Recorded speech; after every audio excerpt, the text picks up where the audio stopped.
రోజు బతుకమ్మ చీరలైనా, ఈ రోజు ఇందిరమ్మ చీరలైనా ఏది లేదు. ఆ రోజు మీకు కేసీఆర్ ఇచ్చిన బతుకమ్మ చీరలనే తలగబెట్టారు చాలా మంది ఊర్లలో, గ్రామాలలో తలగబెట్టిన.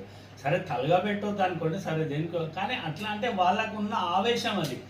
ఇప్పుడు అక్కలకు చెల్లెళ్లకు, ఈ తెలంగాణ రాష్ట్రంలో ఉన్న అక్కల చెల్లెళ్ళకి ఏం పనికిరాని చీర. ఇప్పుడు దానివల్ల ఉపయోగం ఏముంది?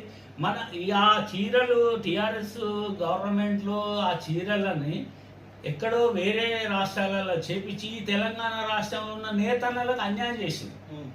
ఇక్కడ ఉన్న తెలంగాణ రాష్ట్రంలో నేతన్నలకు అన్యాయం జరిగింది.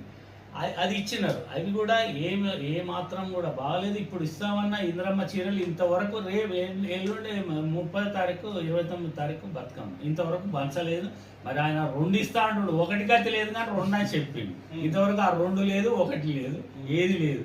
ఈ 2 రాష్ట్ర ప్రభుత్వాలు ఇంతకుముందు కానీ టీఆర్ఎస్ కానీ ఈ యొక్క కాంగ్రెస్ ప్రభుత్వం కానీ ఈ రాష్ట్రానికి పనికిరావి. ఈ వేస్ట్ ఈ రాష్ట్రానికి. ఈ తెలంగాణ రాష్ట్రంలో అభివృద్ధి చెందాలంటే భారతీయ జనతా పార్టీ వల్లనే ఈ రాష్ట్రానికి మేలు జరుగుతుందని నేను కోరుకుంటున్నాను.